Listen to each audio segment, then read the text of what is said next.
إن الحمد لله وحده والصلاة والسلام على من لا نبي بعده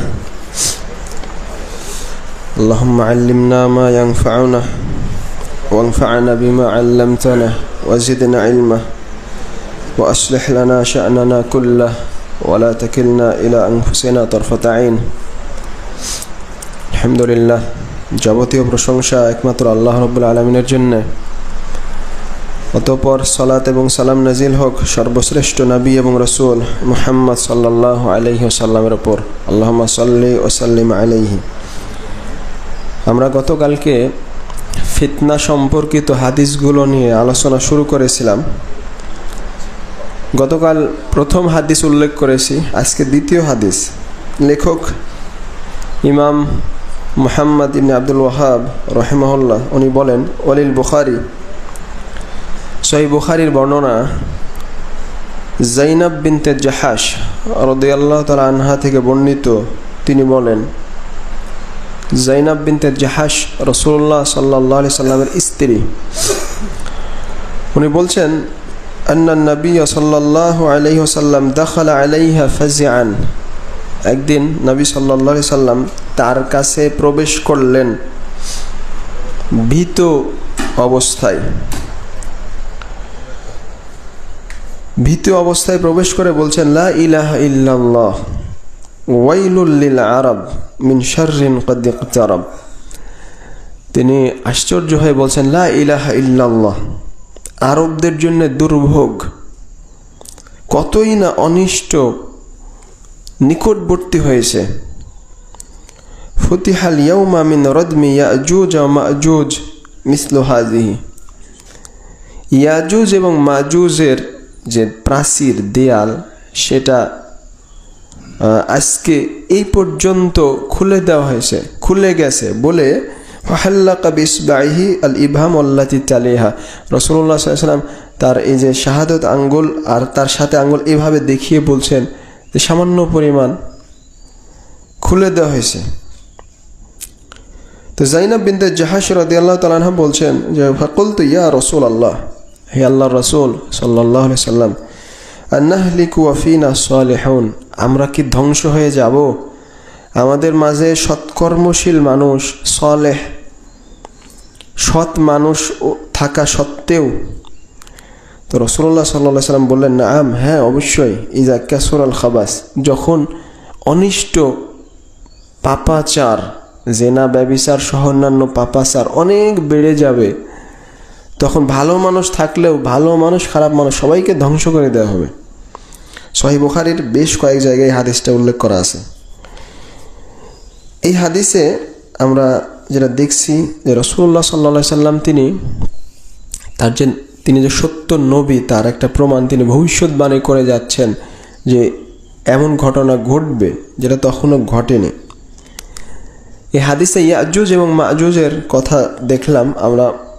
একবার শেষের দিকে একটা বিস্তারিত আলোচনায় পাবো ইয়াজুজ মাজুজ সম্পর্কে। শুধু সংক্ষেপে কথা এই যে ইয়াজুজ এবং মাজুজ আদম সন্তান, তারাও আদম সন্তান, একটা কবিলা, গোত্র, কিন্তু তাদের বিশেষ বৈশিষ্ট্য আছে সৃষ্টিগত। তাদের মধ্যে ব্যাপক অনিষ্ট। তারা জমিনে যখন আসবে, বের হবে, তখন তারা জমিনে অত্যন্ত ফাসাদ সৃষ্টি করবে। বাদশাহ যুলকারনাইন তিনি তাদেরকে প্রতিহত করার জন্য একটা প্রাচীর নির্মাণ করে দিয়েছিলেন, যেটা আল্লাহ তাআলা সূরা আল কাহফে উল্লেখ করেছেন। ওয়ায়াসআলুনাকা আন যুলকারনাইন, এখান থেকে আল্লাহ তাআলা উল্লেখ করেছেন যে ওখানকার জনপদের মানুষজন, এটা জমিনের উত্তর দিকে, সেখানের মানুষজন যুলকারনাইনের কাছে আবেদন করলেন যে ইয়াজুজ এবং মাজুজ এরা অত্যন্ত বিপর্যয় সৃষ্টি করছে, তা আমরা আপনাকে আর্থিক সহযোগিতা করছি, আপনি কিছু করেন। তো উনি বললেন যে আমার আর্থিক সহযোগিতার কোনো প্রয়োজন নাই, তোমরা আমাকে শারীরিকভাবে সহযোগিতা করো। তারপরে উনি, যাই হোক, আপনি সূরা আল কাহফে দেখে নেবেন, উনি একটা প্রাচীর নির্মাণ করে দিয়েছিলেন। এই প্রতিদিন ইয়াজুজ এবং মাজুজরা এই প্রাচীর ভাঙতে আসে। এক সময় তারা প্রাচীর ভাঙবে, ভেঙে তারা বের হয়ে আসবে। এটাই হচ্ছে কিয়ামতের বড় আলামতের মধ্যে অন্যতম একটা আলামত। রাসূলুল্লাহ সাল্লাল্লাহু আলাইহি সাল্লামের যুগেই সামান্য পরিমাণ তারা ভেঙেছে, যদিও সামান্য, কিন্তু এটা হচ্ছে বড় ফিতনার একটা নিদর্শন, একটা লক্ষণ। এই জন্য রাসূলুল্লাহ সাল্লাল্লাহু আলাইহি ওয়াসাল্লাম বলছেন, ওয়াইলুল লিল আরব, আরবদের জন্য দুর্ভোগ, কতই না অনিষ্ট নিকটবর্তী হয়েছে। এই বলে তিনি অত্যন্ত আতঙ্কিত হলেন। তো যখন তারা জমিনে আসবে, এসে তখন ঈসা আলাইহিস সালাম থাকবেন, কিচ্ছা দীর্ঘ, আমরা বলবো ইনশাআল্লাহ বিস্তারিত তখন সময় আসলে। তখন তারা ঈসা আলাইহিস সালাম এবং তার সাথীরা তুর পাহাড়ে আশ্রয় নেবেন সেখানে। তো এক পর্যায়ে আল্লাহ তাআলা নাগাফ নামক এক প্রকার রোগ পাঠিয়ে দিবেন ইয়াজুজ এবং মাজুজের কাছে। নাগাফের কারণে তারা একেবারে সমূলে ধ্বংস হয়ে যাবে, একেবারে কিয়ামতের নিকটবর্তী সময়ের ঘটনা এগুলো। তো এই হাদিসে আমরা যেটা দেখলাম যে সৎ মানুষ উপস্থিত থাকলেও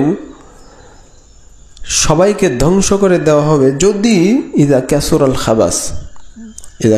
খাবাস, যদি পাপ অনিষ্ট অনেক বেড়ে যায়। এই হাদিস উল্লেখ করে শাইখ সালেহ আল ফাউজান হাফিজাহুল্লাহ উনি বলছেন যে সৎ মানুষ হচ্ছে as-সালিহুনা মিনাল উলামা ওয়াল উব্বাদ ওয়াল আতকিয়া, সৎ মানুষ হচ্ছে আলেম, তারপর ইবাদত গুজার, তাকওয়া পরেজগার মানুষ যারা, এরা হচ্ছে সৎ মানুষ। আর স্বাভাবিকভাবে এই সৎ মানুষরা সমাজের ইসলাহ সংশোধনের কাজ করে, মানুষের সৎ কাজের আদেশ করে, অসৎ কাজের নিষেধ করে, এটা। আর এদের মাধ্যমে আল্লাহ তাআলা সমাজ থেকে অনিষ্ট দূর করেন। তো শেখ অত্যন্ত সুন্দর একটা কথা বলছেন, ফাউজুদুস সালিহিনা ফিল মুজতামা আলামাতুন নাজাত, সৎ মানুষের উপস্থিতি থাকা সমাজে এটা হচ্ছে নাজাত, মুক্তির আলামত, নিদর্শন। ওয়া খুলুউল মুজতামাই মিনাস সালিহিন আলামাতু হালাক, আর সমাজ থেকে সৎ মানুষ শূন্য হয়ে যাওয়া ধ্বংসের আলামত। হাযা ফি ফাদলি সালিহিন ওয়া উজুদিস সালিহিন, এটা হচ্ছে সৎ মানুষদের ফজিলত, মর্যাদা, সৎ মানুষ থাকা। কিন্তু এমন একটা সময় আসবে যখন আস্তে আস্তে মানুষের পাপাচার, অনিষ্ট অনেক বেড়ে যাবে। ওয়ালা ইয়াস্তাতিউ সালিহুনা মুকাওয়ামাতা, তখন সৎ মানুষরা সে অনিষ্টের প্রতিরোধ করতে সক্ষম হবে না। আও লা ইয়াকুমুনা বিমুকাওয়ামাতিহি ইয়াকসালুন, অথবা এমন হবে যে সৎ মানুষরা এই খারাপ কাজের বাধা দিতে তারা অলসতা করবে, বাধা দিবে না, নিজের সেফটির আগে চিন্তা করবে। কিন্তু এটা আসলে বুঝবে না যে এটা নিজের সেফটি নয়, বরং ধ্বংস, তারা অলসতা করবে। তা উভয় ক্ষেত্রেই যখন মানুষ অসৎ কাজে বাধা দিবে না, অথবা বাধা দিলেও অসৎ কাজ প্রতিরোধ করা তাদের দ্বারা সম্ভব হবে না, এই অবস্থায় আল্লাহ তাআলা সবাইকে ধ্বংস করে দিবেন, সবার মাঝে আমভাবে আযাব নাজিল করবেন, নাসাল্লাহুল আফিয়া। কিন্তু লাকিন্নাল্লাহ ইয়াবআসু সালিহিন আলা নিয়াতিহিম ইয়াওমাল কিয়ামা, কিয়ামতের দিন আল্লাহ তাআলা প্রত্যেককে তাদের নিয়াত অনুযায়ী উঠাবেন। সৎ মানুষদের নিয়াত যেমন সেভাবে উঠবে, কিন্তু দুনিয়াবি যে আযাব, এখান থেকে কেউ মুক্তি পাবে না, বরং সবাইকে আল্লাহ তাআলা ধ্বংস করে দেবেন। তো এই হাদিসে রাসূলুল্লাহ সাল্লাল্লাহু আলাইহি ওয়াসাল্লাম ফিতনা থেকে আমাদেরকে সাবধান, সতর্ক করছেন যে সমাজে অনেক বেশি ফিতনা ফাসাদ শুরু হয়ে যাবে। আর এখান থেকে বাঁচার উপায় কি? আপনাকে প্রতিরোধ করতে হবে, বাধা দিতে হবে অসৎ কাজে। যখন বাধা না দিবেন তখন সবাই ধ্বংস হয়ে যাবে। আর এই হাদিসে ইয়াজুজ এবং মাজুজের ফিতনা ফাসাদ থেকেও রাসূলুল্লাহ সাল্লাল্লাহু আলাইহি ওয়াসাল্লাম সতর্ক সাবধান করলেন। আরেকটা হাদিস সংক্ষেপে বলে শেষ করব। উসামা রাদিয়াল্লাহু তাআলা আনহু বলেন, আশরাফান নবী সাল্লাল্লাহু আলাইহি ওয়াসাল্লাম আলা উতামিম মিন আতামিল মদিনা, রাসূলুল্লাহ সাল্লাল্লাহু আলাইহি ওয়াসাল্লাম একদিন মদিনার উঁচু টিলাতে উঠে বলছেন, হাল তারাউনা মা আরা, আমি যা দেখছি তোমরা কি তা দেখছো? ইন্নী লা আরা মাওয়াকিআল ফিতান খিলালা বুয়ুতিকুম কামাওয়াকিআল কাতার। উনি বলছেন, আমি দেখছি যে তোমাদের ঘরে ফিতনা ফাসাদ এভাবে প্রবেশ করছে, যেভাবে বৃষ্টি পড়ে, বৃষ্টি পড়ার স্থানের মতো ফিতনা এভাবে ঢুকে পড়ছে। সুবহানাল্লাহ। এটা হচ্ছে রাসূলুল্লাহ সাল্লাল্লাহু আলাইহি ওয়াসাল্লামের নবুয়তের নিদর্শন, মুজিজা। উনি এগুলো দেখছেন। স্বাভাবিকভাবে শেখ সালেহ আল ফাওজান বলছেন, আল আদা আন্নান নাস ইযা বাকু ফি বুয়ুতিহিম ইয়াসলামুনা মিনাল ফিতান। স্বাভাবিকভাবে মানুষ যখন বাড়িতে থাকে তখন ফিতনা থেকে কি নিরাপদ। যখন বাইরে বের হয় তখন ফিতনায় আপতিত হয়। কিন্তু তিনি ভবিষ্যৎবাণী করে যাচ্ছেন সেই 1400 বছর আগে। চিন্তা করেন, সুবহানাল্লাহ। এমন একটা সময় আসবে যখন ফিতনা বাইরে না, আপনার ঘরেই ঢুকে যাবে। আপনি বাড়িতে থেকে ফিতনায় আক্রান্ত হবেন। যেটা বর্তমান যুগের ইন্টারনেট, বর্তমান যুগের কম্পিউটার, ফেসবুক, আপনার স্মার্টফোন, এগুলো বাড়িতে কি ফিতনার ব্যবস্থা।